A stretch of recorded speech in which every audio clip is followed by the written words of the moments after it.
Hello there, everybody, and welcome back to another very special episode of Guapish, Rule 34. As always, I'm your host, Nico, and for the past couple of episodes of Guapish, we've had to censor things out. I'm hoping we don't go 3 for 3 here, but maybe we will, especially when we hear what our first guest, Tanner, has to say. Guys, let me start telling you about the Jews! Okay, and moving right along to our second guest, Jackson, who seems like he would use sans to, mean without something, but he shockingly doesn't. Guys, I don't know what the fuck Nico was just talking about with that intro. I just want to make it known. I love women, period. And finally, we're being joined by the throat goat, Dylan. I wanted to give a really good intro, but now that you said that, I don't think there's anything that can save me from that. And today, guys, I've got a fun little tier list planned for you. We all like anime here, right? Yeah, I'd say so. Yeah, I guess so. Well, luckily, today we are going to be ranking the waifus from all of our favorite anime with an asterisk there. Can you believe it? I can't believe it. Holy smokes, I never saw this coming. Oh, yeah. It's going to be pretty killer. We are going to be moving right along to our very first waifu here from my favorite anime, Akame. S. Akame Ga Kill is your favorite anime? That's one of the asterisks. Please don't question it too much. Okay. Okay, I was gonna ask what the asterisk meant, but at this point, okay. Dude, if you picked Kill La Kill, you could have had that cute pink orchestra girl. That's true. I wish you were on here. Damn. Unfortunate. I'm thinking B. Holy B? shit. Goddamn. I'm at least gonna go A, I'm not that low. Yeah, I'm thinking A here as well. Jesus Christ, Tanner. Oh my damn. god. Alright, how are we feeling about Annie? I don't like when they give anime characters noses. She's going in D for me. What the fuck does that mean? Yeah, I don't know. Look, unfortunately, there's no plus or minus here, so this is a little rough. I definitely put her at B minus. I'm gonna go B. I'll give her a C, though. Fuck it. Yeah, I think I'll agree with Dylan on the C tier here. Hell yeah. How do we feel about Aoi Kanzaki? It's another C tier for me, to be completely honest. I'm gonna go D. D. I think she's an endearing character. I think she's cute. I'm gonna say B. That's fair enough. Yeah, dude. you know, I like my tsunderes. I think I'm also going to go B for her. I like her relationship with Tanjiro. I think it's cute. Yeah, I think it's pretty cute. Huh. How do you feel about Carla Yeager? C. B. Okay. I think she could have been eaten alive in a more cunty way. What the fuck C. is that even supposed to mean? Yeah, I'm thinking C probably as well here. I'm not a big MILF guy. We'll err on the It's side of the fucked up. positivity here, though, I She could have suppose. slayed a little harder. How are you randomizing these? It's solely just going off of their fucking first letter of their name. It's all alphabetized. I Oh. see. How exciting. Yeah. How about Carly? Who the Is she fuck is this? also from Attack on Titan? You know, Attack on Titan doesn't have the strongest female cast, okay? Yeah, I don't remember seeing her, but I just recognize the animation. I don't know, she's pretty cute. I'll give her an A. Okay. I'm gonna say B. She looks pretty. I don't know anything about her outside of this one picture of her. Right. Pretty much. I'm also going C. Goddamn. Oh my god. Jesus. This is gonna be a rough one, boys, I can tell. Where does she even appear in the show? That looks like season 3. I don't remember. I think in some of the pictures I've seen of her, she was hanging out with Mikasa. Who's to say? Doesn't mean anything. Okay. Mikasa's in the entire anime. How about Kaven? This is another Attack on D. Titan. Jesus Christ. Oh yeah. This picture's so low resolution. God. There weren't many images of her.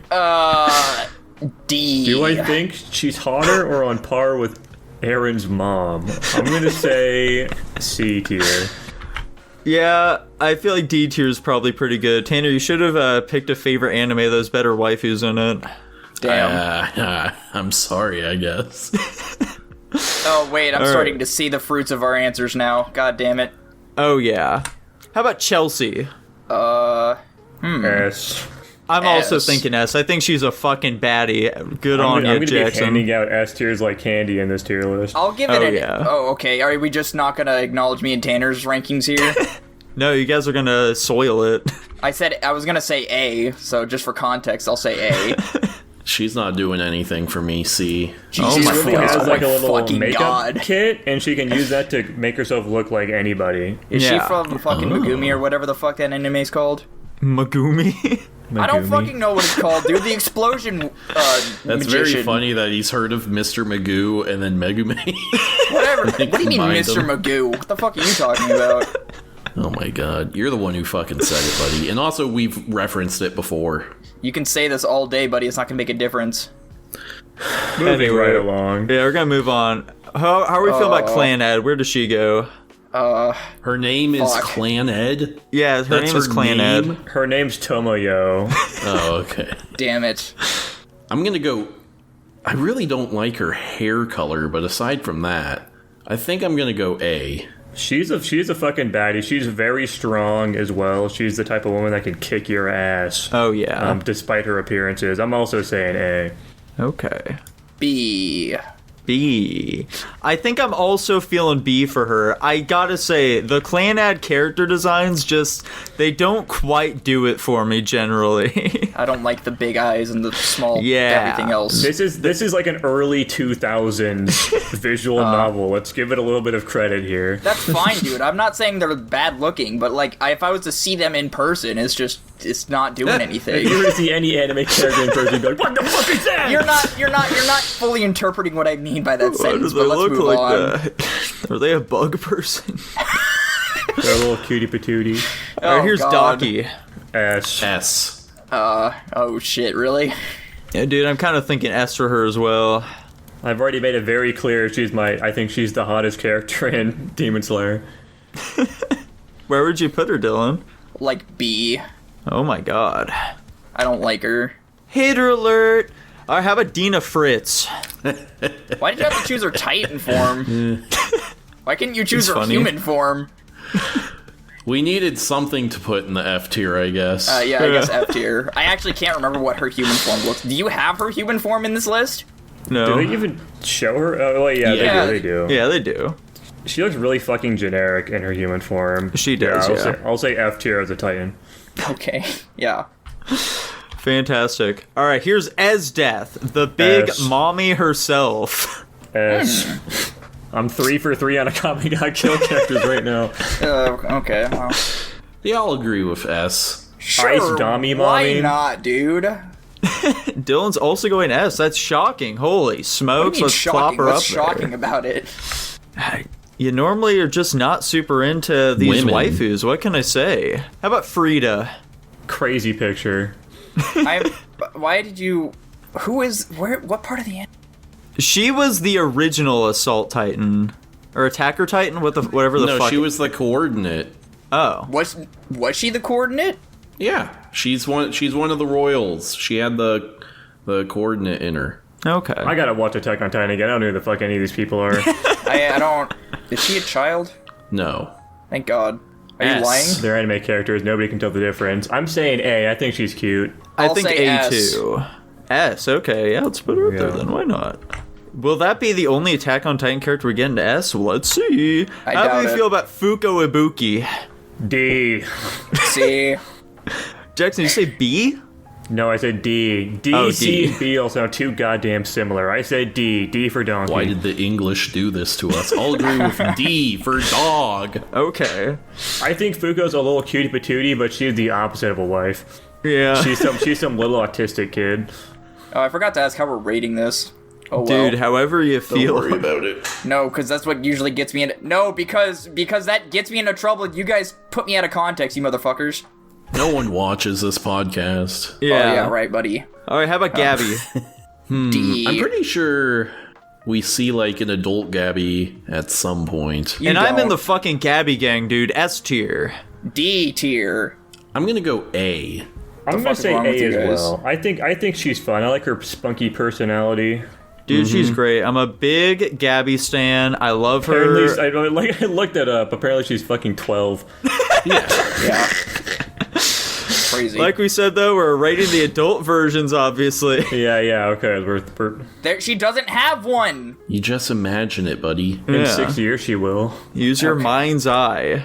All right, Hang. How do you pronounce her name? I think they Hanji. call her Hanj. It's Hanji, but okay. Damn, she kind of psycho. She's kind of crazy. She's a tough one to rank, honestly. I kind of fuck with her, to be honest. I'm saying A. Okay. I'll say A. The way that she died in the anime, sweet. Spoilers? I think I'm gonna go C. Really? I'm Damn. thinking B for her personally, so Hater it's sounding alert, hater like alert. it balances about there. All right, Hinatsuru. Sure. A tier. A. I think all of his wives go in A, personally. Yeah. I don't think that's true. You think there's lesser of the wives? No. What? Maybe. I don't remember. Historia. S. I'm gonna agree with S for Historia. Dude, I also think S tier. Jackson, your vote doesn't matter. What were you put her in? I was gonna say A. I think she's cute, but nothing like crazy. She's a cutie, dude. I'm a big fan of Historia. She's my first favorite female character from that show. Oh, yeah. Dude, same here, honestly. How There about we go. Hitch? C. Dude, she's kind of a bitch. Interesting. Hitch kinda has like a tomboy thing going on about her. She does. I don't know if we interact with her enough to say that, but, you know. I feel like she'd be very dominant during sex, probably. What the fuck? Okay. Sure. I'm gonna say B. I'd also say B. I think B's a comfortable place for her. Fair enough, dude. How about Kane Kocho? Why the fuck did... This is such an awful picture of her. This is just the art from the manga, dude. That's awful. Why couldn't you This get is what the the anime manga's art art? style is. Why couldn't you get the anime picture? I don't know. So how do we feel about her? This is what's her face's name's older sister, right? Yeah, I think so. I think this is Butterfly Chick's older sister. Yeah. Wait, so this isn't the Hashira in the current... This is like the No. dead No, one. this is the previous Butterfly Usher who got fucking murdered. Oh, I don't honestly remember what she looks like from the anime, which means I only have it from this picture. D. I think she's a cutie. I'm saying A. Yeah, I Oh, think fuck. she's cute too. I'll go I A. don't like her face. So Tanner and Dylan both said D? No, I said B. Oh, All okay. these damn letters sound too fucking similar. Hang on, let's rename these. Alright, so B, how about we say bad? Okay. C, Yeah, in quotation marks. Could be better. Cunty. No, that's too long. that is pretty long. What else could we say for it? I already said the Cute. perfect tier, cunty. Come on. Cunty? I don't know. Cute, yeah. Cunty is better. Okay. I think Oh, Cunty is no, funnier. I don't know about cute. Yeah, Cute's- definitely not. And Do then better. Do Yeah, do Okay. that. Do better. F or fail. It's nothing about their looks at all. It's just be a better person. Come on. Why I don't you don't- grow up? I think it's funny. Yeah, we just don't even rename the other ones. We just Yeah, have three it's fucking ju- letter the ones that to are go. tricky, I think, are the main There ones you we need to go. worry about Dude. here. All right, how about Kano? I think I got the fucking first one we ranked of these. They all look the goddamn same. This is the one that hits on Tanjiro, not the other one, Yeah. right? Yes, this is the one that hits on her. I don't know what the fuck. Oh I wait, ra- this is like the mute chick, right? Yeah, Doesn't she she's not the shy talk? one. Yeah, this is the one that she's got the relationship with Tanjiro. Who the fuck was Yeah. the first one? She was like the fucking girl who's like helping them get rehabilitated after the like train shit. That was the other one, not this one. Dude, we've rated like 4 of these butterfly girls and they all look the fucking same. Anyway, this is the mute one that's shy and learning to talk to people. She's like B, I guess. I think she's cute. I'll give her an A too. I think she's a Tanner? cutie. Fantastic. A it is. Okay, Kotomi Ichinose. I Did you just... fuck up these Japanese names? I You say them the most American accent ever. She's rich, she's incredibly smart, she knows how to play the violin, she drives a Volkswagen Beetle convertible. Jackson, I think you're missing out on the part where she's constantly barefoot. Yeah, that's facts. Bad. I can't keep being mean to these Clannad characters, but like, yeah, I'm gonna agree with Tanner. I'll say bad. I'm saying bad as well. Yeah, Are we sure, saying bad like sounds good. quotation marks or bad like in the literal sense here? Trying for clarification. What? Oh, Like she's she's bad. like a baddie. Yeah. Okay, that's what I thought. How about Coco Ibuki? Yeah, this is Fuko's older sister. She's cunty. Bad. I'll say do better. I'd rate her higher if she was a married woman. Or D for dude. That's also another one. Yeah, I'm thinking cunty as well for her here.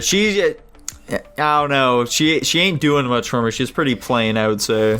Yeah. All right, how do you feel about Kurome? This is Akame's younger sister. S. A, I guess? She likes candy. That's pretty cool. This is a very weird picture of her. This is from one of the manga covers, I think, for Akame Ga Kill Zero. This looks like a fucking like moe art of her. It doesn't look like her at all. Like her if she was in a slice of life show. Her hair's doing a weird thing, and it's making me, like, my brain think that's not hair. She has very weird hair. She does, yeah. Her hair's odd. Well, I guess A is generous then in that sense.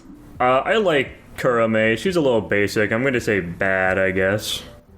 I think I can agree with that. I don't think she stands up to her hot-ass sister, personally. Yeah. Tanner. Dude, I see another Clannad. Tanner, what I are your said A. thoughts? A tier, okay. Bumping up to A, then. There we It's go. a super top-heavy list so far. Yeah.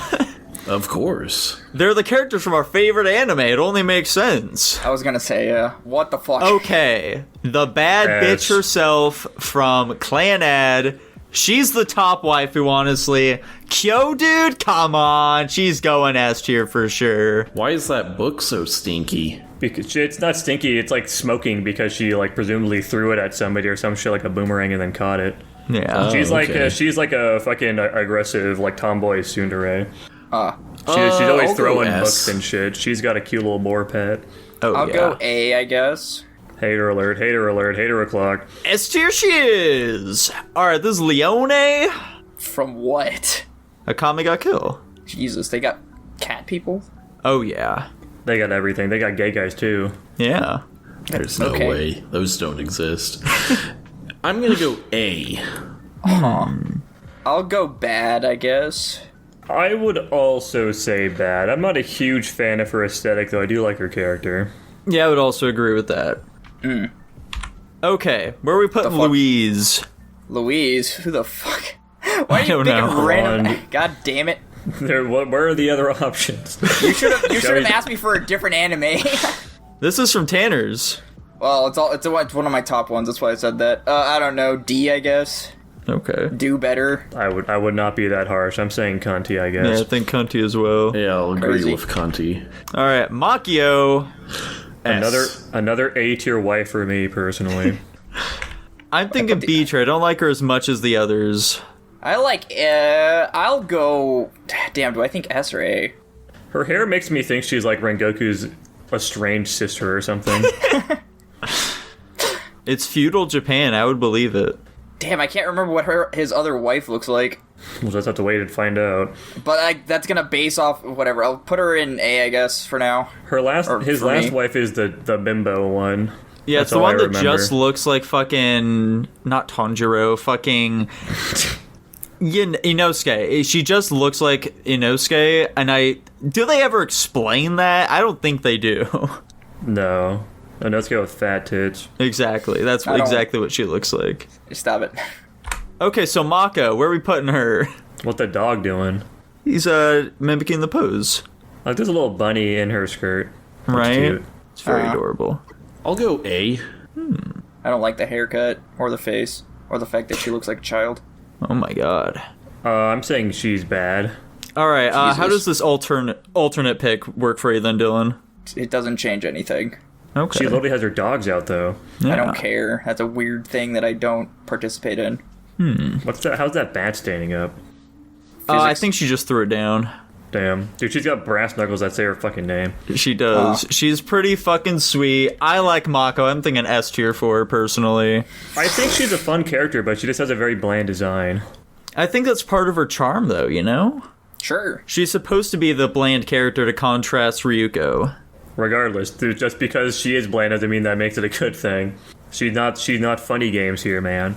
I guess that's fair. Okay, A it is then. All right, how about Mei Sunohara? Fail. F. Pretty sure this is. Yeah, I'm pretty sure it's a child F tier. This is just a literal child. I think she's like minimum or like maximum she's in middle school. Jesus. Yeah, Lynn is definitely a child. Tanner, you're probably thinking a bit higher though, right? Where are you putting her? Can I see the full picture again? Sorry, Oh I my got God. distracted. I'm gonna go F. He's gonna ignore the fact that we said literal child and needs to see the picture. He's just verifying. You never know. Maybe our eyes were playing tricks on us and he saw something we didn't. Okay. Where's Mikasa going? I think she's cute before she cuts her hair, and then she has her hair short and looks like a dude for a lot of the rest of the series, so that really detracts. Yeah, she looks good in like season 2 and the beginning of season 3, but like after that, I like her when she looks like a child. I'm gonna rate Mikasa before she turns butch. I'm gonna say S tier. Okay. I'm thinking A personally. I'll also say A in this in this specific time period. Genuinely so sad what they did to her. Yeah, it was truly. Well, I mean, you know. I'll agree with A. Okay. There we go. Alrighty. Where are we putting mine? S. Ugh. I love mine. A, I guess. She can take a fucking dragon dick. Consider. Oh, yeah. What? Why the fuck does that matter? Bad? How the fuck? Never mind. I don't want answers to any of these questions. I wish she would be mine. I'm also thinking S. I love mine. Dylan? I said A. Hey. I guess she can go down there then. You guys are God trying to put so damn many it. Akame Ga Kill characters in S. That's insane. They have great designs. Okay, Misei Sagara. That was the best one yet, Nico. Congrats. Thank you. This is like the best looking Clannad picture out of all of them. She's like a dorm mother. She wrangles a bunch of teenage boys doing shenanigans. Tanner, you're a big MILF guy, right? I'm actually gonna go S on this one. Oh. I think she's pretty hot. I would say S as well, honestly. I like Misai a lot. Oh my You've God. convinced me. I'll also say S. I guess she's going up there. I was thinking B personally, but alright. Hater alert, Okay. hater alert. You just don't like her because she wants to fuck a child. I mean, you What? know, that's a bit of a And a detractor. cat. Mitsui. Bad, I guess. Do better. Damn. I'm saying bad. Is she wearing a cap? No, it's her hair. It's like a headband on. Yeah. Okay. I'm probably also going to do better, so I guess she wasn't comfy then. There we go. Damn. Bunch of fucking haters. Alright, Mitsuri. The love Hashira. Ooh. I like that her sword does this little heart thing. It's pretty fun. It's a nice detail. I like Yeah. that one scene when she's running down from the hot springs, down the staircase. I don't know what you're talking about. Those who know, I'm tapping my head right now. A, I guess. This is. I'm gonna say A. I think I'd probably go B for her. I'm gonna go A. Let's go. Alright, where's Muzan as a woman go? F. F. She's a dude. Dude, are you looking at her? Come on, and man. also a demon. I don't like his female form in the show. What the fuck do you want me to say? Oh my god. It's a But dude give and her, a demon. Why the no? Give her an A at least. Come on, I'm gonna man. say cunty. Do better Okay. at the best for me. I'm saying bad. Okay, she can go in bad then. You guys are insane. Alright, how about Nagisa? I think Nagisa's a cutie. I'm saying A. I'll say bad. I don't like. Well, I'm just gonna. S. Dylan, does this one do fucking anything based. for you? Eh. I like how we only got alternates of the Clannad characters. What do you mean? Fucking Mako wasn't a Clannad character. Dude, I don't even remember that. I was Okay. not paying any attention. I was gonna say you're not really paying full attention either. So. I'm sorry, guys. The fucking restaurant was closed even though they accepted my order, so I'm not getting pizza now. Oh That's my so god. fucked up of them. I'm sorry. I'm gonna kill those Indians. That's Jesus. racist. Don't take that out of context. Alright. Soundboard that shit. Sounds like A it is. Strong performance from the show's frontrunner. Yeah. Alright, Najinda. Do you pronounce S. the J that way? I guess so. S. I had a funny feeling that we'd be getting S from Tanner. I'm not a huge fan of her. I'm gonna say bad. I'll say cunty. I'm also thinking cunty. Here we go. You guys are manic. She's at least bad. Whatever, dude. Nakime. The P F. woman. F. F. Yes. I don't even. Oh, that. Okay, that's This is why that one the won. dimension Hosh. Not the dimension Hosh. The fucking dimension demon. Right. Or the eyeballs. No. Hmm. You guys are. I am appalled that you guys are even considering this. She's kind of cute, to be honest. No, the whole one eye thing does not settle well with me. The eye's a little bit of a detractor. I think I'll probably go cunty. And her You see her general in, shape. like in the show, dude. In the show, they specifically make an effort for her hair to be covering her eye. Regardless, she's still a demon. I'm saying she's bad. Okay. Then bad she can go. Okay. Alright. This is where boys become men. S. F. Tanner? There are two wolves of the Guapish podcast. She's a literal child! I'm gonna go S. Oh, I'm I also swear to God, thinking S, boys. If Let's you use the go. transformation argument Let's that Nico fucking does, go. that is fucked up. Just because she grows doesn't change her fucking age, you... You don't know demon physiology, Dylan. They could be adults if they age up like that. No. You don't know that, though. I Anyways, don't move care. on. I'm very excited by the Nezuko turnout, boys. Good job. Alright, Nonon. Nonon? How do you pronounce her name? I don't remember. No, Dude, I didn't realize you did fucking both of them. I'm putting the pieces together now. For some reason, my brain didn't register that we had already done a Kill la Kill character. Yeah. That's really funny. Bad. Bad. Does this one do anything for you? That's what the fuck? They're doing the Jacko pose. Yeah. Yeah, she's an easy S for me, as I previously was alluding to. Dude, like she's 5 minutes absolutely ago. fucking S tier. Like, Jesus Christ. I'm gonna say A. I'm putting there anyway. Fuck you. What were you thinking about Nui? Cunty. Were you aware that she can make a lot of copies of herself? Okay, and? You ever want a threesome, Dylan? No. I'm saying, I think she's bad, at least. I think I agree with Cunty. Let's fucking go. Damn. It has genuinely been so long since I watched Kill la Kill, I have no fucking idea who that character even is. She's literally the one who has the other half of Ryuko's fucking scissor blade. I see that, but I don't know how she fits into the story at all. It's been so long. She's a pretty important character. That's why I'm so surprised by this. I should know her. Okay, Omiko. Do better. Yeah, do better. Yeah, she ain't got a lot going on, I don't think. I would agree with do better. Yeah. She kind of looks like a panty and stocking character. How does she keep all those tennis balls under her skirt? Like know. some are falling out, but like how are the rest of them up there? Yeah. Tough to say. Alright, Piek Finger. Why the fuck is it a mugshot of her? Do better, I guess. Because if not, you get the Titan form, which you know Nico would have done. Dude, her Titan form's fucked up. I'm Yeah. saying she's cunty. She's like constantly tired and her hair's in shambles. I just don't fuck with that. Yeah, and I think that makes her attractive. She's A. the ideal woman. Tanner, we're brothers in arms here. I'm also thinking A for her. No, I'll knock mine out to bad. Maybe Okay. I don't think that changes anything, but Probably not. you've convinced me. Tanner, I'm happy that we found some to agree on here at least. Alright, Ragyo Kiryuin. What the fuck's going on with her hair? It's a rainbow. It's multicolored. Why? I don't know. Okay. This is. Ooh. Does her I sexually assaulting her own daughter detract from her? S. If anything, it was only upsides for Tanner. I'm thinking B tier for her. Bad. I'm not a huge fan of her face. Yeah. I'll say cunty, I guess. I'm saying she's bad, personally, Okay. I think. Sounds good to me. Alright. Oh my god. What the fuck? The light has left her eyes. Ri Nishina. Jesus. Cunty. Where are we putting her?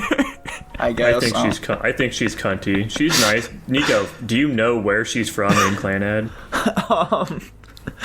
I couldn't tell you, dude.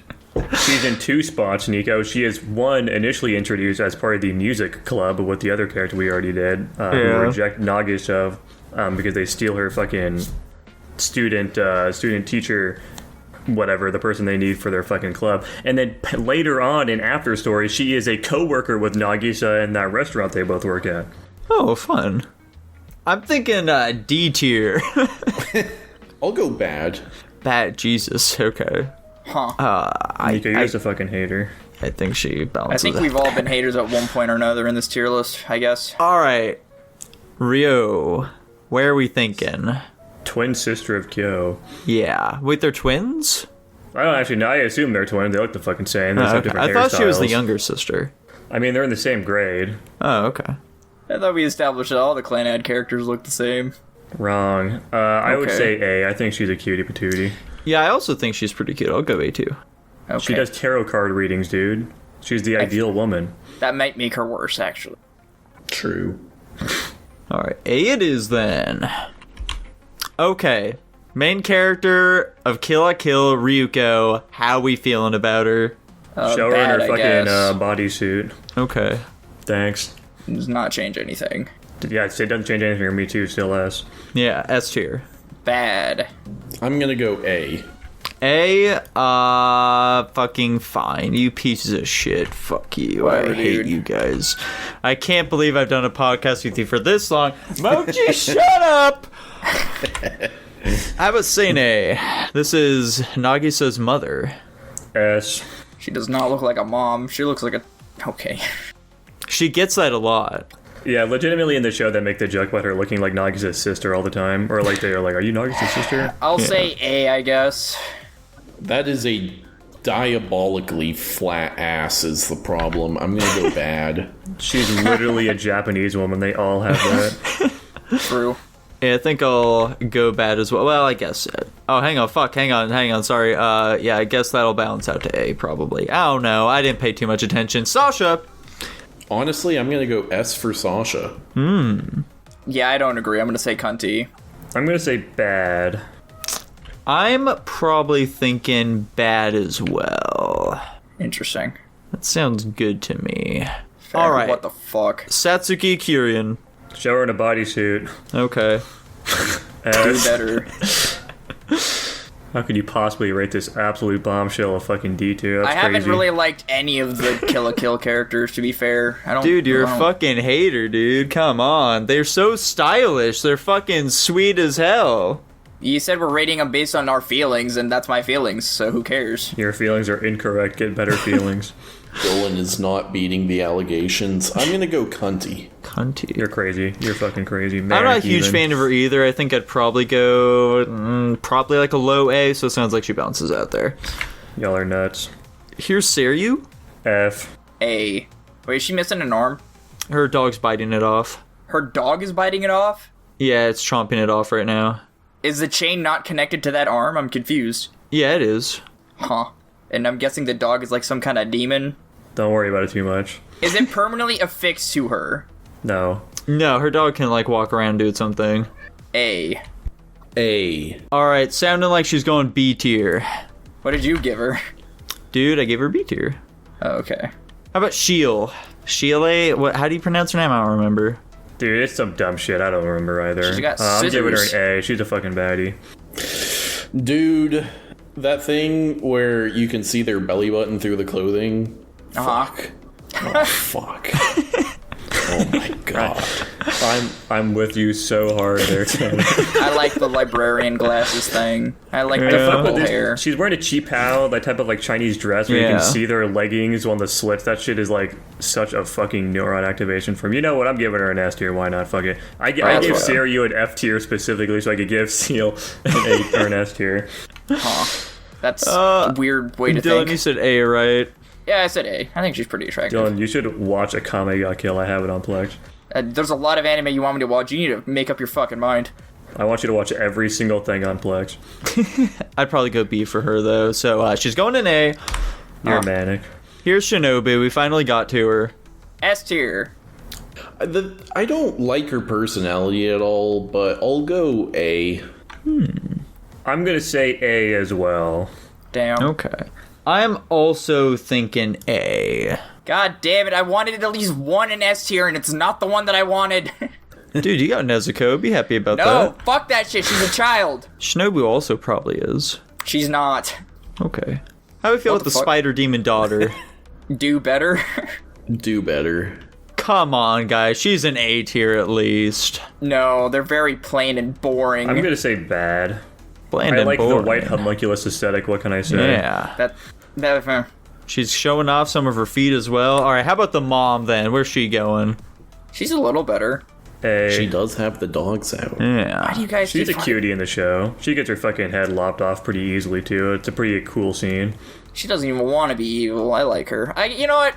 This is probably one of the higher end demons. I'll give her an A. Fuck it. Why not? I'll give her an A as well. You're all going to hell. What do you I mean? do like the ankle bracelets. Those are pretty cool. Yeah, I guess you'll go A then. Why not? I personally wouldn't put her above the daughter, but say la vie, I suppose. How about Sugisaki?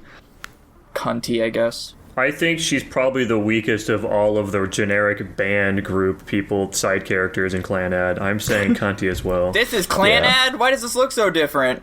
Because it's not promotional art, it's like an actual screenshot. Oh, that's Like, I love good that they're to all hear. right next to each other. That's how cute, look how cute they look are. at that. Oh, damn. I'd go A, actually. I think she's cuter. Leave her there. Leave her. You're just saying that because Don't- the art's different.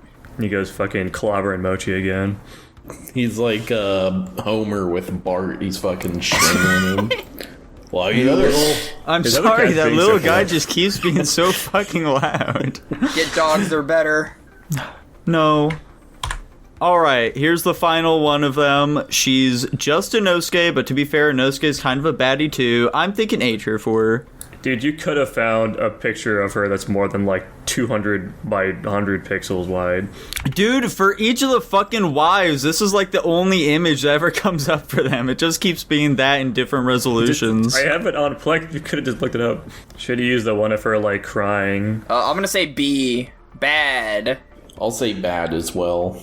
I'm still just going with A for all of them. I Okay. knew she wasn't as... There was one that wasn't as attractive as the others, and it was this one. Boo, I think- terrible opinion. Oh my god. How about Susumaru? Bad. I'd say bad as well. I'll go A. Yeah, are you guys forgetting she can make extra arms, and who knows what she can do with those things? I guess A is decent. Why not? Okay, how about Ushio? F tier, literal child.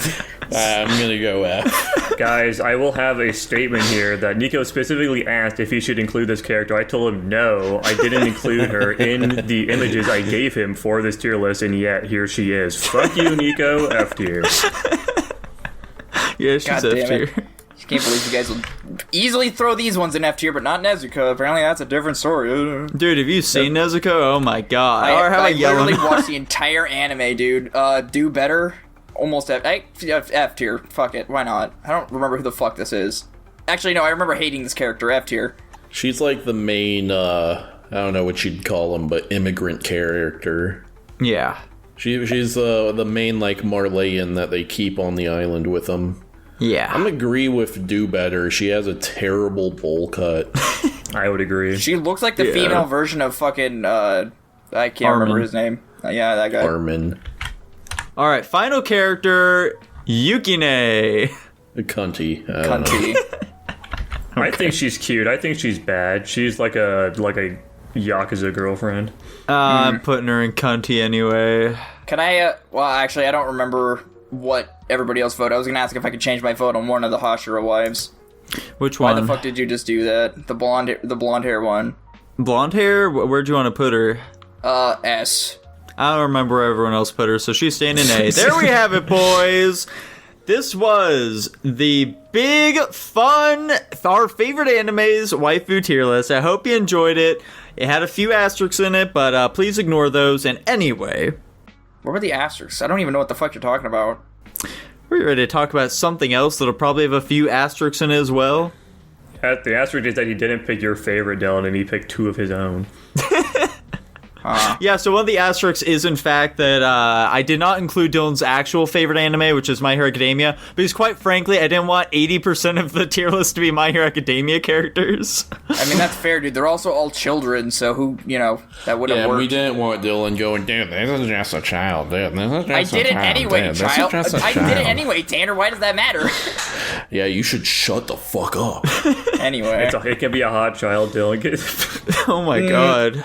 somebody soundboard that shit.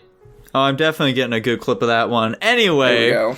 I hope that we don't talk about any hot children over on Guapish at the movies. Guapish at the movies. In heaven, everything's just fine. In heaven, What movie is that from? everything's just fine. I'm not singing. I don't remember how it actually goes, but those are the words. I don't remember any of the songs from this Dude, week. that's from the fucking Patreon film. The Patreon film, that being the 1977 film Eraserhead, as requested by Lucas the Dead. Thank you for the pick. we all thought it was going to be, like, it was rated very highly, so we all thought it was going to be good, and here we are. It would all make sense in the end. Yeah. So, much. yeah, this... Dylan, please take us away with the description of Eraserhead. You're asking the guy who has the least amount of clue what's going on in this movie to summarize the movie? It's either you or me, and I think you're the funnier option, unfortunately. Dude, I was literal when I said I'm gonna forget everything about this movie intentionally. It's about some guy who's living in some alternate dimension, and wacky shit happens, and gross shit happens, and maybe it's all in his head, maybe it's not an alternate dimension. I don't know what the fuck's going on in this movie. It's a film. I don't know what to say outside of that. They took cameras, they took sounds, they put them together, they made a movie. I don't fucking know. That's fair. You forgot the part where they raised and killed a baby. Anyways, Tanner, what's your fun fact? Fun fact, the baby was supposedly made from an embalmed calf fetus. That would check out. Alright, what's everybody's rating Interesting. before we get into this shit? I'm thinking F+, personally. I'm gonna second that motion. I give it a flat D. What? Dude, you guys got stat checked by this movie. I gave it a C+. I had a funny feeling you would, Tanner. You silly man. Motherfucker. Listen, This... go on. Yeah, Tanner, get your fucking fact out of the way so we can talk about this goddamn movie. Or what, you already said it? Yeah, you already you already said it. fucking said it. I'm stupid. Okay, yeah, this movie...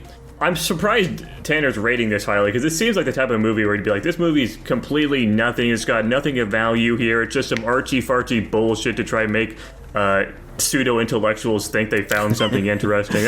This seems like the type of movie that he'd be thinking this for. That's not at all what I would expect Tanner to think about this movie. I think that Tanner's interpretation of this film is this is just a bunch of dumb bullshit that the guy put together to trick people into thinking it's deep. That's what Jackson was just saying. No, it sounded like Jackson was saying that this is just like a bunch of dumb bullshit that like seems like it's deep, but it's not actually. Like, I think the difference between what Jackson and I said was the intent of the artist. Oh, okay. Yeah. Fun fact, this is David Lynch's debut film, I'm pretty sure. And Yeah. he made this when he was a fucking college film student, so this, What it a all makes terrible sense. debut. Yeah, this movie's culturally acclaimed. People love this movie. All of our favorite directors all say this inspired them to make movies. Yeah. Yeah, I don't get it personally. Obviously, there's a lot of, theorizing you could do about the events of what you're watching. Is it all in his head, maybe? You can make all sorts of connections about what the different characters mean, if they're metaphors for something, like what the baby means about the character's life in general, or his aspects on humanity even. But, it's just so insanely obtuse and confusing and hard to watch that it really just drags it down a lot for me. I don't think it's a very enjoyable movie to watch. The fucking audio is loud and annoying and hurt my fucking ears, to be honest. I was just literally, the entire time we were watching the movie, just continuously turning it down. Yep. Some people might say this adds to, the uncomfortable, disturbing atmosphere it's trying to present, but I just think it makes it hard to watch and annoying. I found it funny more than creepy. I didn't think it was very scary at any point. I just thought it was kind of silly and goofy. Couldn't take anything seriously. It's just kind of a dumb movie that's insanely fucking dense for seemingly no reason from my perspective. Yeah, this movie reminded me a lot of the video game Harvester that somebody had mentioned while we were watching it, which is also, it's a video game where it's just a lot of weird fucking fucked up shit happening constantly. The big difference between Harvester and this film, though, that I think just really makes Harvester is something that I feel like I can enjoy, whereas this isn't, is because I like it when films make you think a little bit about them and make you piece things together, continue mulling them over even after the credits roll. But there just isn't enough in this film to really ground me to its world to make that a fun thing to do. Instead, it just feels kind of pointless because none of this really ends up feeling like it makes sense. Which, ultimately, it's just a story about, the anxieties of fatherhood. I don't fucking care. Fuck you. Yeah, it's actually trying to present fatherhood as a nightmarish hellscape. You should not have kids. This is a PSA against having kids. This movie was made for Jackson. Hell yeah. Tanner, you're very high on this movie comparatively to the rest of us. Why do you give it a C+? What's your counter argument to the rest of what we've said? I actually found it to be pretty straightforward, to be honest. I actually, like, there's a lot of imagery and whatever, but, like, when it comes to, like, interpreting it, I didn't actually find it all that obtuse. What's your takeaway for the events of this film, then? What do you think it's trying to portray? What do you think happens at the end? What's the ending? Did he kill himself? I mean, you know, Nico was very dismissive of it, but yeah, I think Yeah, it is it's just a story like, about fatherhood. Yeah, exactly. Yeah, it's about the anxiety of fatherhood and whatever. My thing is like I think it's very like visually interesting, and I think it's kind of interesting to sort of think about and whatever. But I the thing that brings me down to a C+ is I did just find it very viscerally disturbing.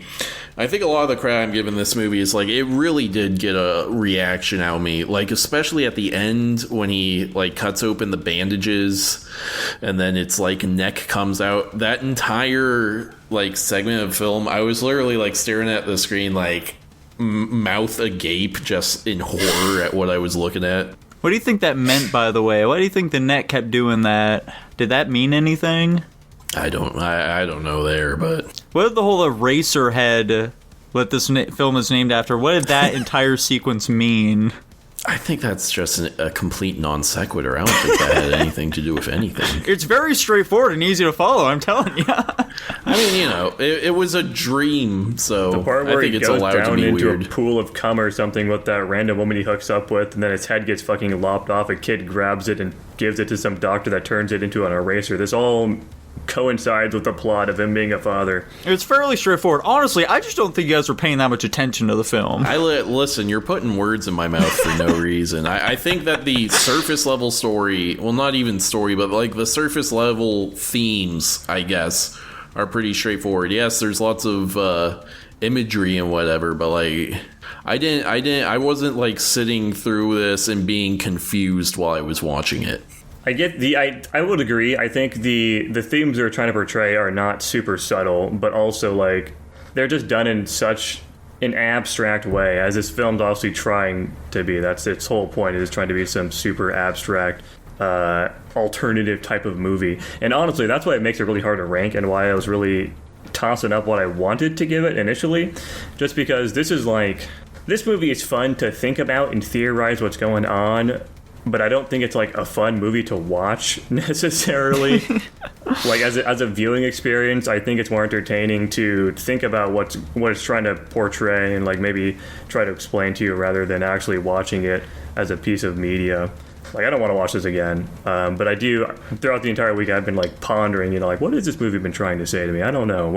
How do these different pieces of seemingly random things connect? What's up with the fucking chick in the radiator? What's up with the dude pulling the levers in the rock or something? Why does that guy seem like it connects to the baby somehow? What's going on here? He was the concept of conception. He was there when the baby was born. The entire opening scene, that was just sex. They also had the parallel of that guy having a bunch of like boils when he was, you know, and like the baby when he was sick. But yeah, there's a lot of things you can draw from this movie.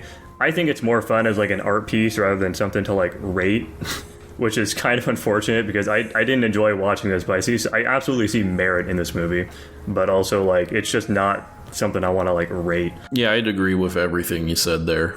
Yeah, but unfortunately for me, I do feel as though there's something I've talked about before. If you're going to have like, you know, this sort of symbolism and such in your film, it's cool that it has a lot of meaning and you can do a lot of thinking for it, but unfortunately I think the base level that you need to achieve is making an actually entertaining film first, so which I simply don't think this achieved. I'm excited for this movie to pop up for no reason or pop off for no reason, and then we're gonna have a bunch of people in the comments calling us plebeian retards because we just didn't understand this really easy to follow movie and we didn't get the high art. That's obviously be fun. The radiator woman symbolizes hope or some bullshit. Her head's actually supposed to look like a piece of semen. She's actually a representation of the sperm that won. Who cares? It's fucking weird. It's a strange movie. Why does when the wife like leaves or whatever, why is she just like clinging to the bed frame repeatedly? What's up with that? She's trapped. A suitcase. Okay. You mean when she was pulling her suitcase out from under it? I think that maybe was just I think that was a joke actually. Oh, okay. It's an unexpectedly funny movie. You also gotta consider that part here. It is a Which, funny in movie. fairness, I liked the dad.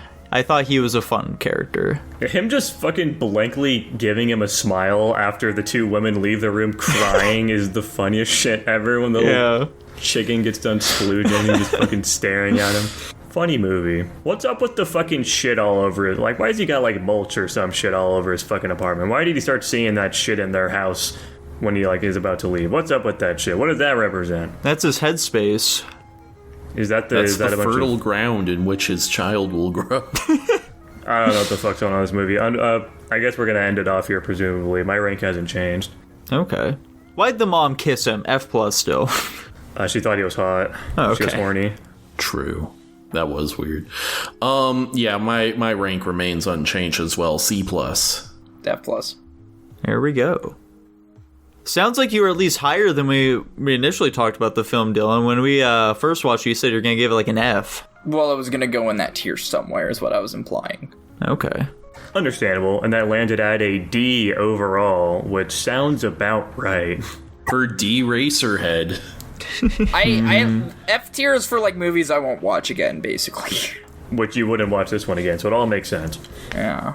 Unlike the next movie, which was, of course, Tanner's pick this week, the 1964 film Zulu. Please describe its plot. That's right, guys. Zulu is about the Battle of Rorke's Drift, wherein a British group of soldiers, whatever you call it, a battalion, a platoon, perhaps? I don't know what the technical term is. They get attacked by a big old group of Zulus, and they gotta fight them off or die. And they don't die. I mean, some of them do, but, a lot of them don't. Fun fact, most of the Zulu extras were actual descendants of the Zulus who fought at Rorke's Drift. There's a lot of naked ladies in this movie. There sure were. Tanner, did they do anything for you? Maybe a little bit. Did Antonetta watch this with you? Yeah. What did she think? She went to bed before it finished. She was too tired. Oh, okay. Anyways, okay, right now I'm at an A- on this one. There we go. Okay. Dylan, how about you? You seem very shocked. Can I go last, please? No. I want to see if I'm the wrong one here. Go for it, dude. I have a strong feeling you're not. D-. Okay, well, that's maybe a bit low. I give it a C. I also gave it a flat C. Okay, do we want me to talk it up first or Dylan to talk it down first?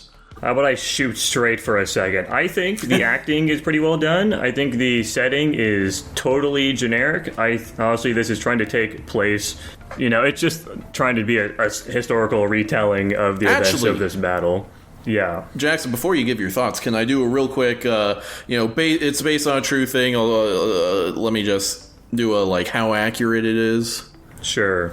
So it's kind of like on the macro scale, it's not very accurate, and on the micro scale, it is. The biggest thing that they changed for the movie is in real life, the Zulus who attacked Rorke's Drift, they weren't sent by the chief. They were reserve troops from the first battle we see who didn't get to fight at all. And so they just go off and find Rorke's Drift to attack because they want to get some glory. And the king expressly said, hey, we're not going to fight battles on their land. So they're breaking the king's rules to attack Rorke's Drift in real life. And then on the micro level, it's largely accurate in terms of... One of the advisors they had on it was one of the princesses of the Zulus, and she was the tribe's official historian. And so she literally drew out for them, oh, this is exactly the battle tactics that were used and how they did it, and they just filmed that exactly as it happened. So the way the battle itself plays out is very accurate. It's just some of the context that's altered. Anyways, back to what I was saying. Yeah, this movie, it's got good acting. It's kind of whatever setting. Not really much they could have done in that idea. As for the historical accuracy of it, Terrence just described it. Generally, I think it's just kind of a whatever movie for me. I liked the first part, and then they got to the battle, and I just immediately got taken out of it very quickly just because of how kind of dumb it is. Like, there's thousands of these Zulus. They're attacking, obviously, you have to get in the headspace of them, you know. They're doing their own style of battle tactics. They don't value human life as much as we do, but, like, it's just so incomprehensible as a viewer watching 4,000 of these fuckers just be retards against 100 dudes. Like, they have guns, they're not trained with them, obviously. But, like, even in the battles, like, they have overwhelming numbers, and somehow they're still fighting back. I don't know how it's physically possible. Like, especially in a lot of the scenes, it looks like they're losing numbers like crazy. But, like, in reality, they only lost, like, 15 people or something, which is absurd. But it looks like they're getting fucking mauled immediately, and there was, like, 4 waves of this. I don't know how the fuck they lasted at all. It just was very unbelievable, and the action was pretty fucking terrible, too. I think they did an okay job with some of the deaths, but, like, most of them just look bad. Like, they just, like, somebody gets poked with a fucking stick, and then they just go and fall down and die, and people get shot, and there's no fucking bullet wounds or anything. Obviously they're limited by the times, but it just looked really fucking goofy for the most part. It took me out of it, honestly. Yeah, that's my biggest complaint as well. I think this movie is kind of, it's a bit too ambitious for the year it was made. Because, like, I could very much see them making this even, like, 10 years later, and they have access to, like, squibs, and that would instantly, like, make it way, way better. Because, like, with the range combat, you know, it looks fine when they're shooting the guns because they have blanks and whatever, but they don't have, like, they don't have blood packets or anything in this year, and so it's just the Zulus going, ah, and then falling over in a goofy way. And then the melee combat is obviously the one that suffers the worst. It's just atrocious. Like, it's terrible. They don't have, I'm guessing in 1964 they didn't have, like, retractable blades, and so they have to move super slowly when they're stabbing people, and I give a little bit of leeway because it's just like, you know, what year it was made, but still it really does hurt, you know, the battle scenes quite a bit. And there's a lot of them. Yeah. Still A+, though, curiously. On the flip side, also, I kind of predicted that this would be a complaint from you guys where you're like, I don't get why the Zulus would be doing this, is blah, blah, blah, blah, blah. But, like, hey, you know, they did that in real life, so, you know, get over it or whatever. I'm watching a movie. They could embellish that shit. I think that's fair enough. I think something I think this film did pretty well is I felt like there was a really good, like, sense of dread leading up to the battle. Like, they really make it seem like, oh, these guys are, like, probably fucked, you know? I would agree and disagree with that point. I think some characters portray it well. Specifically, like, I think the one that shows it the most for me is just that one guard who was holding the fucking the priest guy, I guess, inside of that storage area, and he was fucking he was like, tell him sweet nothing about how he's gonna die and everyone's gonna die, and he was taking that very poorly. But most everybody else was kind of just like, yeah, fuck it, you know, this is happening, who cares, you know. They kind of knew they were probably fucked, but they weren't, like, outwardly showing it because they're soldiers, presumably.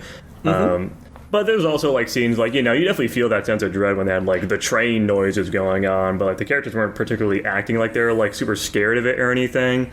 So I don't know. It was kind of 50-50 for me. Like, honestly, I felt like I was more worried for them than the characters were in the film.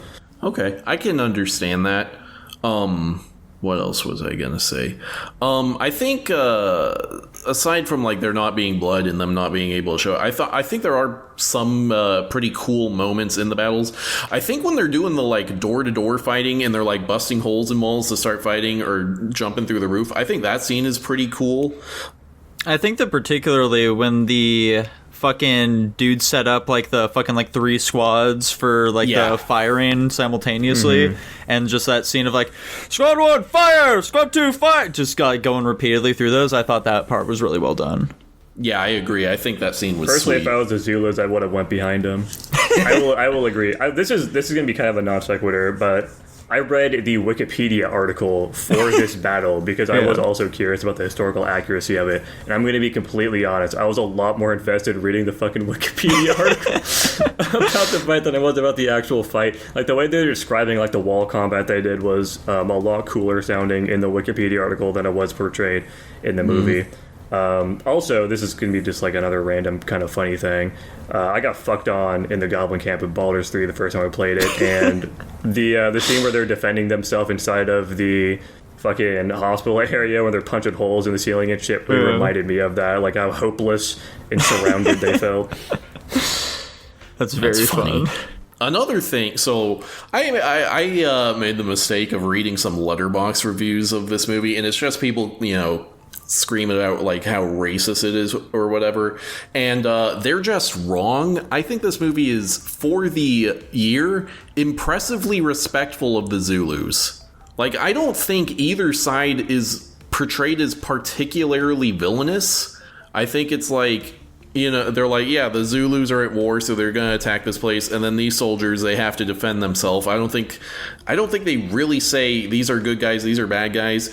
And with a lot of the maneuvering the Zulus are doing, like, I think they show them as like, yeah, these are competent warriors, and they are making like intelligent moves on to try and do this attack.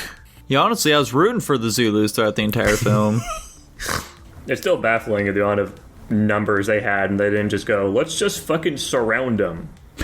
Like, they've got a north and a south wall, let's just attack them at the walls. Like, maybe this is obviously probably just some misunderstanding or lack of knowledge, maybe ignorance even, about how the Zulus function as a society, and especially with their war ideals. But like, maybe they have like some sense of pride or something. Like, they see they're holding two separate fronts, they want to try to engage against them in that way, to not be like disrespectful or something. I don't fucking know. But like, with those numbers, and you got people like they can are on top of the hills, they can see the entire fucking battle and how their formations are set up. It's just so baffling that they would just meet them head on. So, to my knowledge, like, the Zulus are like a warrior tribe where like fighting wars isn't just like a thing for resources or whatever for them. It's also like a cultural thing. And so like they have a sort of a sense of like the honor of combat, the same way that like knights did or whatever, which is why they before they'd attack, they were like doing battle chants and banging their shield. Like, they're making sure that they're coming because they want that fight. They want the glory from like overcoming an opponent in like an honorable way. Yeah, that's why they do like the exit the way they did too, where they like kind of send them off like, congrats, you won. Yeah, that didn't happen in real life, unfortunately. I think it was just like the leader of that group was like, well, we've taken a few too many losses and we're not supposed to be here, so I'm probably fucked. Let's leave. Yeah. Going back to your point about the not racist things, I actually will agree with that point a lot too. It actually did seem that they're pretty respectful about it. They regardless of my criticisms of how effective the Zulus were in their actual engagement with the British, they did at least appear that they were coordinated to a reasonable manner. They were issuing good tactics. They had valid strategies that they were using. They didn't make them look like they were like totally fucking incompetent the entire time. And especially too, like, whenever somebody was trying to like knock on the Zulus in any way, they were very quickly shut down and told like, you should not be underestimating this way. You're fucking stupid for doing that, which I can appreciate a lot. I honestly, I don't know why people would take this as racist. Maybe they should, be more introspective. Yeah, I can only assume it's like their brain going like, showing them as tribal equals racism or something. I really don't even get it. Dylan, as a black man during Black History Month, no less, did you think the portrayal of the Zulus was racist? Oh, man, I can't lead with the comment I was going to say. It's going to look really bad on my part. What was the question? Do you think the portrayal of the Zulus in this film was racist? I think it was just an African tribe from the 60s being an African tribe from the 60s. I don't know what more there is to say about it. So no, I guess. Okay. One last thing before we get Dylan's thoughts. I think they got me to like maybe not emotionally, to like really cry. get the sense No. To really get the sense of, like, oh, this is, like, an exhausting thing they're going through. Like, they have them, like, especially after the first night, I feel like they do a great job with, like, the makeup to make them all look like fucking, Jesus Christ, these fuckers have been waking us up every couple of hours. One other scene that I liked a lot in this film was the big singing scene when the Zulus started doing their chant, and then in response the British started doing their little song about the Welshmen. I thought that was super well done. I was a big fan of that one. Yeah, I agree. Dylan, why do you not like this movie? I'll agree with at least one of your comments, Tanner. I did think this movie was a little overly ambitious for the year that it was made, and it very much shows. I don't know, this movie just to me was just boring and disengaging, and the action looked bad. I didn't think the acting was particularly great. The setting was whatever, you know, and you're in the middle of a desert, there's not much you can do, and I'm not going to discredit the historical accuracy of the event, but, like, they just didn't do a great job at capturing my attention, and I just didn't feel anything while watching this movie. Like, sure, I'll also agree with, like, the air was filled with a sense of dread, knowing that you got this guy in the camp, like, oh yeah, they'll attack in waves, you guys probably have, like, an hour before they come back. So it's like, there's that kind of stuff set up. But, like, I don't know, there was just a lot of immersion breaking in this movie that just didn't allow me to get fully into it. And, like, I'd watch it again, I just wouldn't want to, because it's just, like, there's no substance to this movie for me. And it has a lot to do with this movie being overambitious for its time. I think that's literally the only thing that's taking me out of this movie, is when movies are trying to be something that they can't quite be. Because, you know, they had other options, potentially. I don't know what options they had in the 60s while making movies, but it's just like, in my mind, a thought occurred, and it's like, some director or producer said, good enough, let's put it out, and this movie was produced and, you know, released, and that's just such an appalling decision in my mind. Now, obviously, from the outside looking in 60 years later, obviously that would be a common thought. I'm sure back then it probably wasn't that bizarre, but yeah, the choreography and the action scenes could have been a lot better, and it was mainly that there was, like, immersion breaking. So I don't know, maybe it's too harsh of a ranking. I just really didn't enjoy this movie. There's, like, a lot of older movies in this same vein that I enjoy a lot more. I agree with Dylan. Old, bad, new, good. Fuck this movie. They should just, like, get rid of any film made prior to, like, 1970, I'd say. I think this movie would have been better if they made the Zulus animated. Imagine a bunch of CG Zulus rushing down the British. Dude, think about some paper mache ones. I think those would go hard. They should have had them all be sock puppets. That's fair enough. Another scene I thought was pretty good was when the horseback riders show up and then immediately leave. Yeah. Yeah, that was funny. I thought that was like, fuck hilarious. You. They're not gonna help it. Like, yeah, it's like, why would they? I don't know. They're fucking manic for trying to get the help of them. Yeah. I'm just True. now reminded that they were waiting on backup that never showed up, so that's kind of funny. And was it supposed to show up in the timeline of the movie that we watched? it showed up at the end. It did? I was so Yeah, at disengaged the very from end of the I didn't movie, even the notice. backup is there. Bro fell asleep. Unfortunate.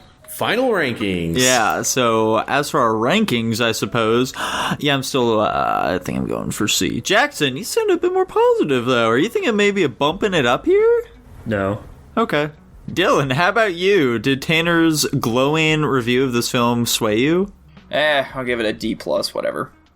Whatever. There we go, Tanner. Yeah, I'm still at an A-. Okay. I thought you said A+ before, my apologies. No. I'd still be very hard-pressed to watch this movie again, but there are a few things that Tanner and Jackson pointed out that it did okay, so I'll give it credit for I that at definitely least. would watch it again. Yeah, I wouldn't be opposed to watching it again. I don't think it's a bad movie at all. It's just if anything, the fucking action scenes might be even funnier the second time around, just because I'm not going in with the expectations of it might, maybe being good.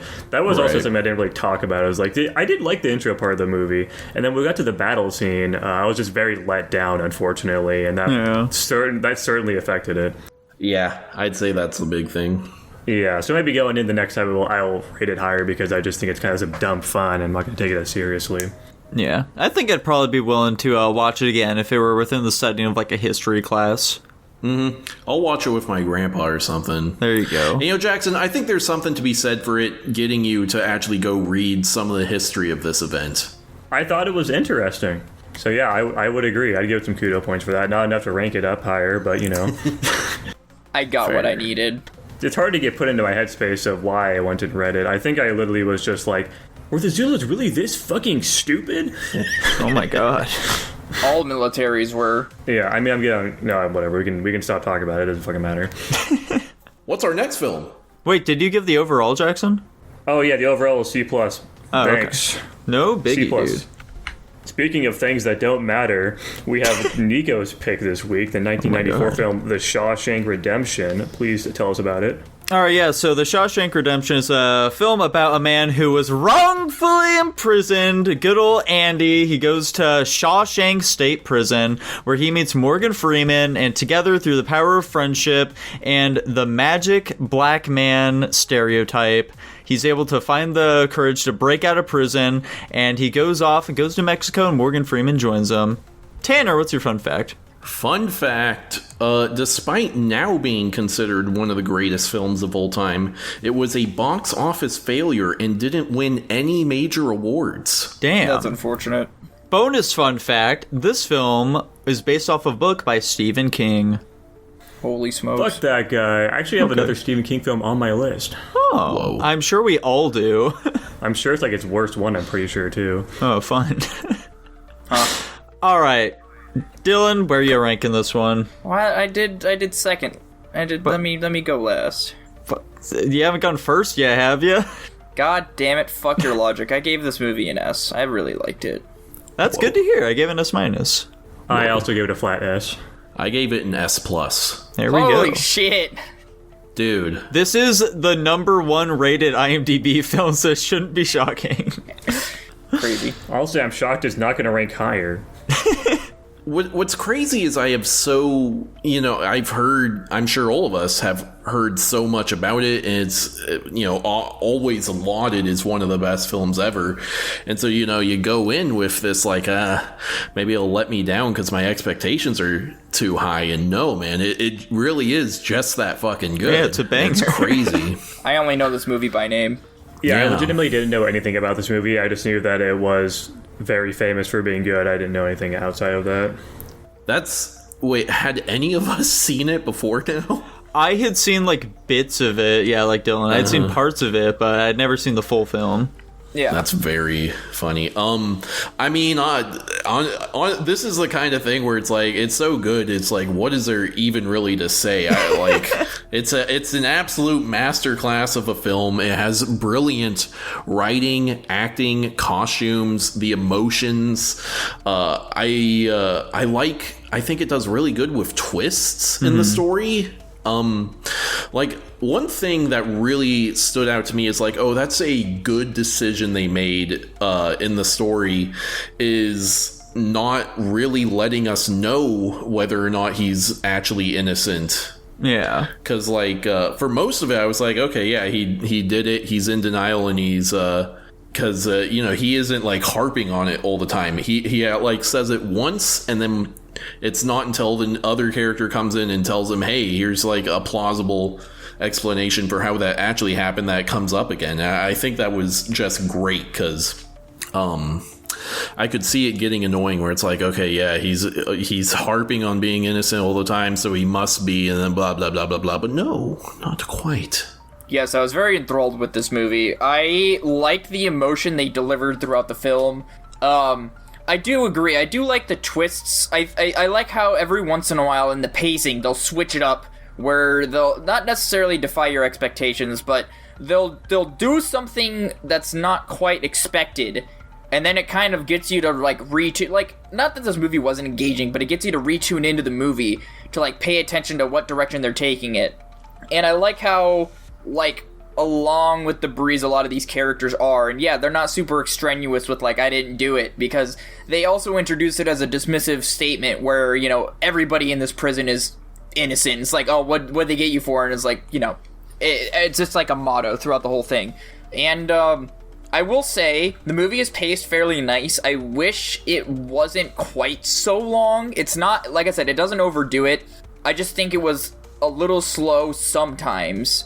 But other than that, I thought the acting was fantastic. I liked the cinematography for what I know from experience. And I liked the plot. It was one of those raid movies where they do so much with such a confined, like, space. Like, obviously, we do have the parts of the movies where in the beginning, the dude's, you know, in his car and is the cabin with his wife and the dude, and then we have the outside life of the old man when he finally, you know, gets released from prison, and then the very end of the movie where they make it to Mexico and everything. And I think any movie, because we've said something like this before, any movie that is able to emotionally draw something out of you usually is a pretty good movie. And, like, specifically, like, because you could feel the dread and, like, you kind of knew it was going to happen, specifically when the old man got released from prison. They were, like, laying out the puzzle pieces, and they left it there for us to put together, and we kind of formulated what we thought was going to happen. But in our mind, at least in my mind, I was, like, trying to fight. I was like, no, like, maybe he'll just go back to prison. And then they just, you know, they throw in the whole, oh, no, he commits suicide because he was so acclimated to prison life.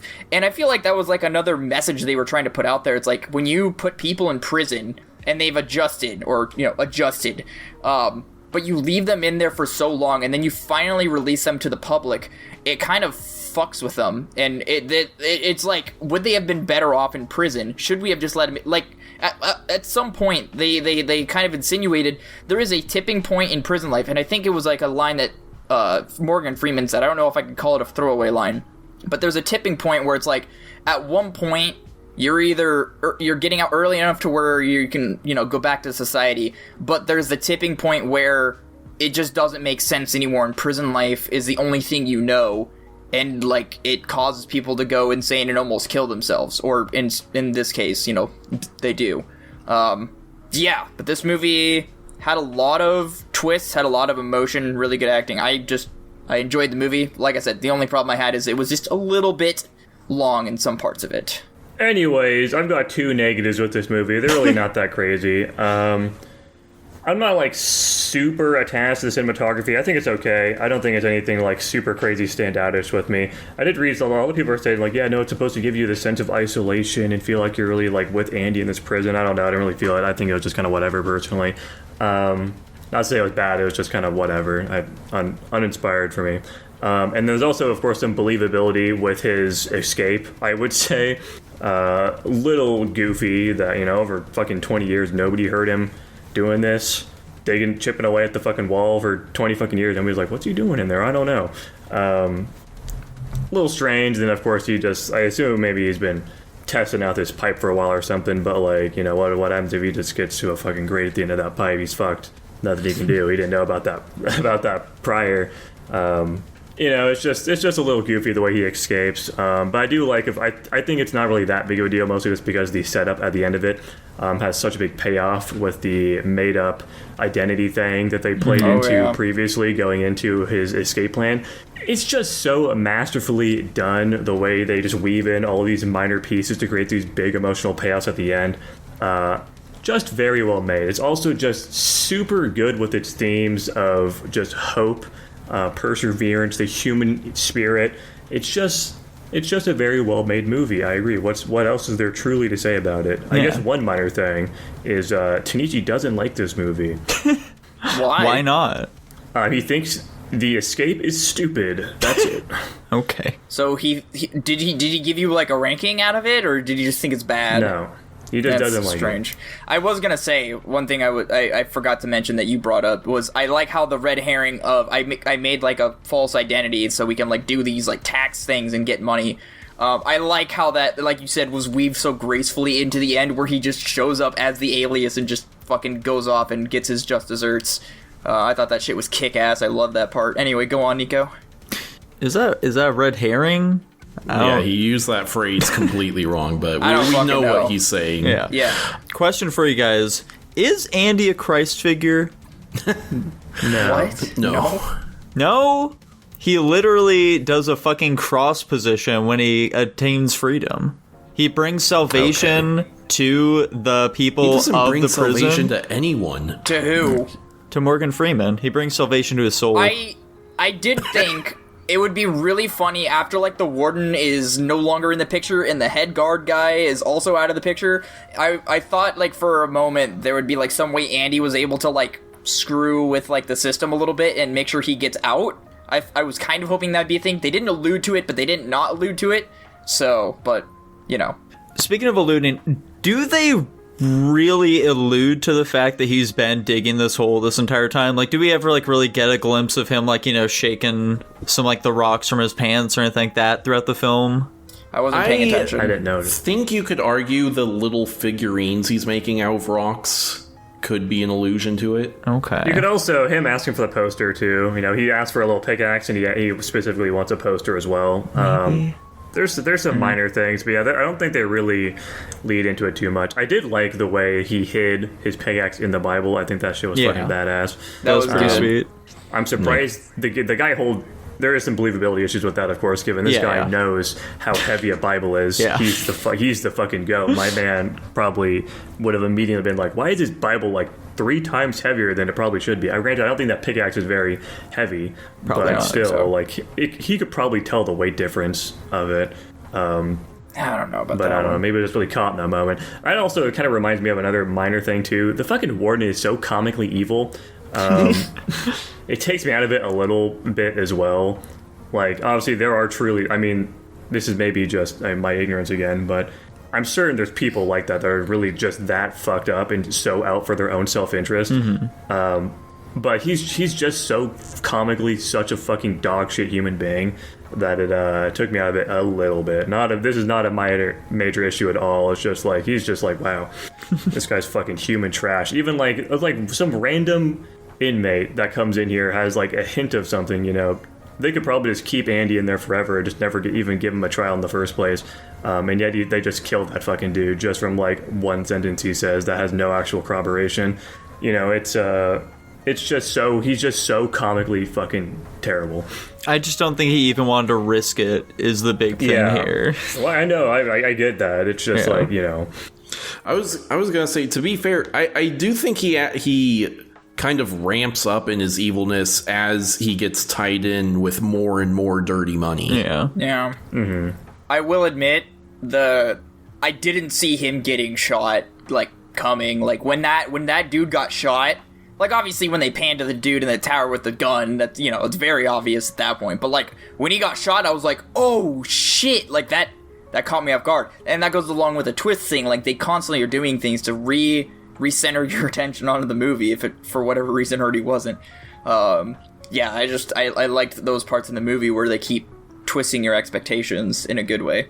I 100% knew he was going to die the moment he walked out there. I was gonna, the second he walked outside, I was like, okay, so he's gonna get shot. I think he even said that to Nico. Yeah, they're going to be like, yeah, he tried to escape and they just shot him. Yeah, I do like the parallels they have between different characters too. Like, what the fuck is his name? The guy that hangs himself. You know, there's parallels between him, Brooks.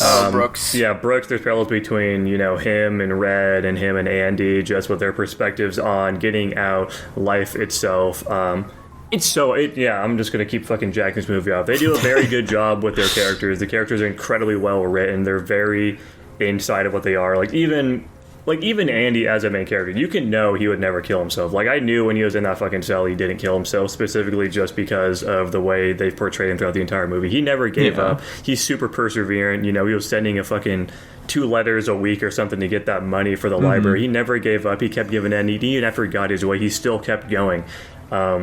This is, you know, one of the more fucked up things. For the first 2 years of him living in this prison, he was constantly getting fucking gang raped, and he just, you know, nothing we can really do about that. But guess what? He never stopped fighting. I think a lot of people probably would just given in and let it happen after a while, but he never let that happen. And they just did a really good job with his characterization, and it sticks away the entire movie. He fucking was constantly plotting the entire time. He makes his escape, he executes it successfully, and then even after he's done, he still keeps going. And of course gets the the fucking, what's his name, the warden arrested, and, you know, makes him kill himself. You know, it all just works out in the end. And kind of to add on to that, like, they even do this thing where even with our villains, they, like, give them a little moment of humanity. Like the main prison guard. Yeah, the main prison guard, he like, oh, here's how you can, like, do your taxes or whatever. And then the next time Andy gets raped, that guy fucking kills that guy. Yeah. He doesn't kill him, but that main prison guard was very funny to me to watch just because I recognize him as the fucking drill instructor from Starship Troopers. Oh, okay. So I'm like, oh my gosh, it's that guy. And he's like kind of the same character, too. He's just like the hard ass who's like beating the shit out of people. I don't think I caught that. And he has such that's what's his name, Clancy Brown or whatever. He has such an identifiable voice. Like, you'll recognize him in tons of shit just because he has that super identifiable, like, deep voice. But anyway, another thing I think kind of an underrated thing this movie does really well is I think they do the makeup pretty well for having Andy and Red age. Yes, I was going to mention that. It is very subtle, but it's subtle in a perfect way that just sells it, and you can, like, see the age on their faces. You're like, man, this is so believable that they've been here for like 20 years or whatever. Yeah, and you start to see like Andy's hair go a little gray on the edges and stuff like that too. Yeah, it's very nice little touches like that. Yeah, I could see a worse movie like, oh, they're going to be full gray, they're going to have all these wrinkles, like, go overboard. But this movie, it's just enough where you're like, oh, it's perfect. I believe this. Yeah, no, they do the passage of time extremely well in this movie. What's funny too is, like, I was just thinking about that as I was watching it. I was like, are they going to show him aging actively as he's been here for like a decade? And then it was like the very next scene they cut from like a little time skip and he's got some fucking gray in his hair. I'm like, that's cool. There we go. I shouldn't have let this movie down for a little bit. But yeah, I'm sorry I doubted you, well. Shawshank Redemption. Even just with like the way they interact with everybody, everyone just gets much more comfortable with each other and set in stone over time.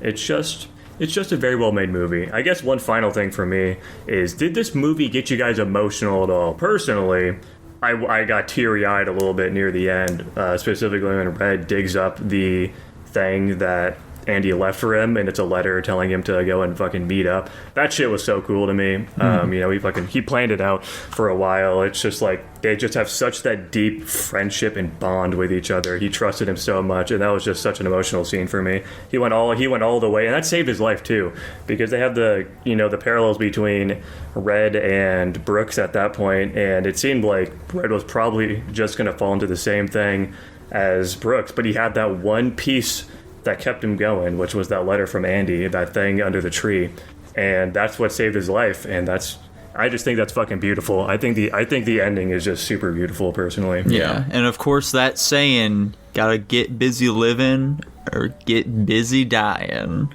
Yeah, and tied to that, Jackson, would be the scene that got me personally a bit emotional, which was the scene of Brooks hanging himself. Oh, coinciding that with like the letter that they were reading from him too. Yeah. For me, the whole sequence of Brooks was like really hitting me, where I'm like, fuck yeah. I mean, he's this old guy who's been in prison forever. Like, he is just kind of fucked. Yeah. It's like cars are everywhere. I saw like one of them like before, but now like the world just moves by so quickly. Yeah, that shit's real as fuck. That's what it was like a touch of realism in that moment where it's like you don't think about it. But when he is like, when I went, like exactly like you guys said, when I went to prison, cars were a rarity. Now they're everywhere, and there's all this technology, and I can't acclimate and all this. Didn't he find the letter after? Like, he set out to go find the letter? Isn't that the sequence? And then after, because that wasn't the note he found that kept him going. He remembered he made a promise to go to the spot he was going to. So, when I say the thing that kept him going, the letter that kept him going, I meant just, the promise with Andy to find that is what kept him going. I wanted to make sure I wasn't misremembering. We're square. Gotcha. Yes, I already want to watch this movie again. It is a good movie. This is the first time in a long time I've been like, I just want to sit down and watch this fucking movie again already. Hell yeah. We're gonna start a new channel where we watch the Shawshank Redemption every day and then make an episode gassing it up. Oh yeah. What's funny too is like this is one of those movies that's just so good and it speaks for itself so well that I didn't even really feel obligated to go and like look up reviews or anything for this movie. Like I was like, yeah, this movie's fucking incredible. It's a masterclass in filmmaking. I don't need to go and watch a million fucking reviews to tell me that or like break things down or anything. Yeah. I will say it's very funny reading reviews that came out like at the time. Because a lot of them are just like, oh, dude, this is fucking blowhard emotional trash. What the fuck is this? This is just a rehash of One Flew Over the Cuckoo's Nest. Yeah, it's embarrassing on their part, you know? Yikes. Do we have any other thoughts on The Shawshank Redemption? Do you guys feel like this film deserves to be the number one on IMDb? Out of every movie ever? Yeah. I've got movies I'd put higher than it, but yeah. I think it's a good pick for one of the top movies of all time, so I'm not fucked up about it. Yeah. Yeah, I think if, like, you know, if you're saying the number one where you're trying to find something that, like, averages out what would be really, really good to the largest number of people, I think this is a fair one. Like, I don't know, what is the kind of person... Well, I guess Tanichi. Never mind. Bummer. I was going to say, what is the kind of person that doesn't like this movie? But anyway. Wait, I should have got him on. I definitely think this is like the Full Metal Alchemist of anime here, where, like, you know, much like how that is the number one anime of all time according to Mal. Not anymore, though. Fuck you, Freeran. It should be lower. It's only one season. It's not even a complete story yet. Fuck you. It's such a sick fucking season, bro. Talk after you watched it. Like, you know, it just does everything so well, where it's like, yeah, you know, of course it should be number one. Yeah. Yet you give it an S-. Curious, why is that? I just really feel like the whole, like, escaping the prison thing should have been alluded to a bit more. I would have liked that. I don't know. I kind of like that it's not alluded to. I do as well. It's kind of like Andy outsmarting us, the audience, as well. That's what I was going to say, is because everybody was caught off guard by that. Nobody knew he was doing this, and I think it really leads into the theme of it, too. Like, we are all getting fucking got by Andy, and I think that's good, because, like, I didn't suspect him using the alternate identity thing for his escape either. Like, he's a fucking smart guy, and he got all of us. I think it's interesting. I just feel like in a different film, you could easily look at that and be like, man, what an asshole. They didn't allude to that at all. I mean, in fairness, though, too, it's just like... Because I almost don't like it when they allude to things that can, like, after we see the movie, we're like, oh yeah, well, of course he would break out. I think it does add to the shock factor of like, oh wow, he actually had been planning this for a long time, and everything he'd done up to this point makes sense. But I totally missed the second portion of what I was going to say. I had a really good point. Now I lost it. I think the movie would be worse if they made it obvious that this was I'm not happening. saying to make it obvious or anything. I'm talking about, like, just little things. I am not saying, like, Andy should, like, say to Red, don't worry, Red, I've got an escape route. I'm gonna get out of here. I've been taking a tunnel through it. I'm just talking about, like, I don't know, maybe when, like, fucking... they're, like, coming to inspect his room or whatever, and he, like, missed some, like, spots where, of, like, the fucking, like, granite or whatever the fuck, and it's like, place is a little fucking rocky in here, it's fucking weird, I don't know, just, like, some little things, or, like, we really get a scene of him, like, kind of shaking the rocks out of his pants or something like that. Nothing that, it, like, directly draws your attention to, just some little throwaway thing is what I would like. This is the real question, though, Nico, is, like, did you go out of your way to look and see if they actually had none of these, or are you just assuming they didn't because you didn't catch any? I'm just assuming they didn't. Maybe they did. If it does, it's a fucking S+, okay? For now, I think I am willing to bump it up to an S tier, though. I was gonna say, I remember the thing I was gonna say, and this is metagaming the shit out of the movie. Oftentimes, the best way to get away with anything is to not let anybody in on what you're doing in the first place. So I think that doesn't make any sense. I think that goes back to the whole, if us as an audience doesn't know about it, and not even his best friend in the entire movie doesn't know about it, that's what makes it... I feel like that just added to the shock factor. So. Yeah, Nico, are you saying you're closer friends with Andy than Red? I guess not. I guess I've seen Morgan Freeman in more things, so I Yeah, I'm sticking with an S+. Yeah, I'm sticking with an S. I'm also sticking with an S. Well, guys, I don't know if you figured this out yet, if you've done the monkey math in your head already, but that does in fact land it at an S tier, which is the Holy first shit. S tier we've had in what feels like so fucking long. When was the last S tier? I'm currently scrolling through trying to find the next one. Oh yeah, the last one we saw was the Raid 2 at S-, and then before that was shit. Fight Club at flat S. And that was fucking God damn. 22 weeks ago. So what, that's Almost half a year. No. A month short of half a year. Yeah. I did pick this movie specifically because I felt like it had been too long since we saw an S tier film, so... Yeah, we had two of them back to back, to be fair. Like, those two are right next to each other, so... Yeah, I mean, we've had some close ones. I think this one stands a decent chance at some point in the future of making it into the S+. Yeah. I'll watch it again. Like I said, it's a very minor thing. I just think it's a little long. That's just my only thing, but I could be Listen, wrong. if I can find videos where it's like, the 10 things you missed in Shawshank Redemption, where it shows that he did, in fact... have like some little moment here or there where it's like, oh yeah, you can, if you were paying attention, you would see, yeah, he was plotting a little something. You may there. notice that every time he talks to Red, he's blinking really weird. This is actually Morse code where he signals, Red, I am digging a tunnel. I think it'd be funny, Nico watches one of those videos, and it's like, every single time he's outside in the yard, post getting the pickaxe, he's actually always dumping rocks out of his pockets, non-stop. He's always doing it.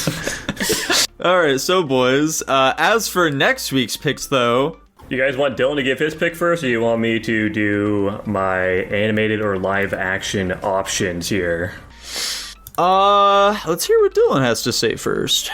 Okay, so normally I do the random number generator. However, I was really invested in the Made in Abyss movie, and since I know Jackson can't pick it, but I can, and I want to see season 2, and I don't want to skip the second movie since I guess it's like the second half of season 1 or whatever. I'm just gonna go ahead and pick Made in Abyss 2, the second Made in Abyss movie. I don't know if it's, so there you go, Jackson. Fucking based. What's it called, Jackson? Oh, it's Made in Abyss movie 2. I don't fucking know. Let me. No one Classic. knows anything about this film. I thought this was like... I don't know if it's supposed to be a play on words on purpose, because I thought it was Maiden, as in, like, Lady Maiden Abyss, not Maid, space in, space Abyss. Is that on purpose? What's funny about that is there actually Wandering is... Twilight. Yeah, Wandering Made in Abyss, Twilight. Wandering Twilight. What's funny about you saying the Maiden thing is that later on there actually is connections about, like, Maidens of the Abyss. It's actually, That's what I legitimate... thought. Well, because I It's thought it was legitimately Maiden a thing Abyss. later on. And, like, from what I've seen from the first movie, I was like, oh yeah, Maiden Abyss makes sense. I could see that being, like, a connection. And then Yeah, I saw she's it the wasn't- maiden. Yeah, I was about to say it, but then I saw it's Made in Abyss, and I was like, that's probably clever. Well, Dylan, that's fucking hot as shit for you picking that. You've cut down me picking the Made in Abyss movies from 3 months of time to a month, so I got that's you, fucking homie, hot don't as worry. shit. I love the movie. I wanna watch it so I can watch season 2.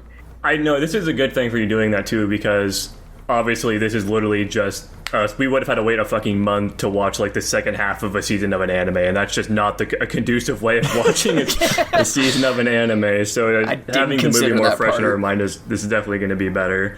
Fair point. Yeah. I'm going to kiss you on your fucking hot lips the next time I find you. Anyways, guys. Oh my god. For Jackson, I'm gonna vote live action. Okay, 1 vote for live action. I'm gonna say animated. Animated? Okay. Perfect. I only say perfect. I already know what I'm choosing. I'm gonna go with the same decision-making process I always do. Since I chose an animated movie, I'm just gonna go ahead and pick live action. And unfortunately, guys, you picked incorrectly. The live-action movie is the bad one this week, and it is the 2007 film Super Croc. Okay. Super What? Croc. Wait, That I think sounds awesome. Hold on, I Super think I've Croc. seen this movie on like the not the site. What's that like weird channel where they show weird like Sci-Fi the- Channel. Yeah, I'm Yeah, that. 90% sure I saw this on Sci-Fi Channel before. Dude, they show the Goofy. I saw this one time in like a passing. Actually, I might have sat down to watch it, but I definitely saw it in like passing, and it was like the Goofy Sci-Fi Channel shit. And I was like, huh, that's silly. Yeah, this movie is absolute dog shit. I'm hoping it's some fun, schlocky dog shit. Dude, this is gonna be great. I'm excited. And it pairs well with our Patreon film, The Blob, 1958. As requested by Kyler on Patreon. Thank you. Yeah. And if you too would like to get your movie request on the Patreon, Tanner's going to tell you about how you can do that. That's right, everyone. Just head on down to yeoldpatreon.com/Guapish or mosey your way on over to guapish.com/Patreon, where for only $1 a month, you get early access to every episode, as well as exclusive access to our pre-Guap show, and you get access to the Discord, where you'll be given a full 500 slime coins, as well as be able to request movies just like Kyler. what's his name? It was just Kyler. What's his Patreon name? He doesn't have one anymore. He unsubscribed. It was Kyler before, though. Just like Kyler did. And also, you get your name read out at the end of every episode, just like I'm going to do right now. Thank you kindly to GH, Slayed by J, Blake, Ned Gant, I Love Lesbians, Top Ramen Man, Caligula's Gleaming Hard On, I'm a Horse Fucker, Tutbot, Lucas Ledette, Hunter, and Jacob Edwards. Thank you very much, everybody. We love you so much. Feel free to like, comment, and subscribe, or ring it in that bell. We'll be seeing you next time. Bye-bye. Bye. Yay,